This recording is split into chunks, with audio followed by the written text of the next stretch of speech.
ఒక అబ్బాయి ఒకసారి తన అమ్మను అడిగాడు, అమ్మా, నా ముఖం మీద ఈ మచ్చ ఎందుకుంది? ఆమె వివరించింది, చిన్నప్పుడు ఆడుకుంటుండగా మీ అన్నయ్య నిన్ను గాయపరిచాడు. ఆ అబ్బాయికి కోపం వచ్చింది. పరిగెట్టుకుంటూ వాళ్ళ అన్నయ్య దగ్గరికి వెళ్ళి, నువ్వు చెడ్డవాడివి, నువ్వే నాకు ఇలా చేసావు. రోజులు గడిచాయి, పిల్లలు పెద్దవాళ్ళు అయ్యారు, అలాగే వాళ్ళకి పెళ్లిళ్ళు అయ్యాయి, పిల్లలు కూడా పుట్టారు. కానీ వాళ్ళు మళ్ళీ మాట్లాడుకోలేదు. వాళ్ళ అమ్మకి మనసు విరిగి చనిపోతుంది. ఎందుకంటే వాళ్ళిద్దరూ ఎప్పుడూ ఆనందంగా లేరు. అయినప్పటికీ ఇద్దరు ఒకరినొకరు మిస్ అవుతూ ఉన్నారు.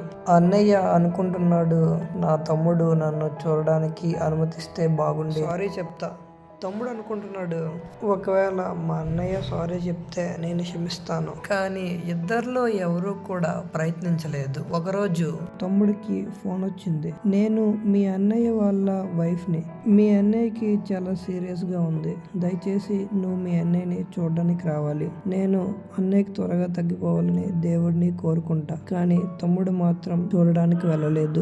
కొంతకాలం తర్వాత ఇంకొక కాల్ వచ్చింది, మీ అన్నయ్యకి స్ట్రోక్ వచ్చింది, అతను ఎక్కువ కాలం బ్రతకడు. కొంతకాలంకి తమ్ముడు అన్నయ్యను చూడడానికి హాస్పిటల్కి వెళ్ళాడు. కానీ అప్పటికే అక్కడ అన్నయ్య చనిపోయి ఉన్నాడు. అక్కడ ఒక లెటర్ ఉంది, dear brother, I miss you so much.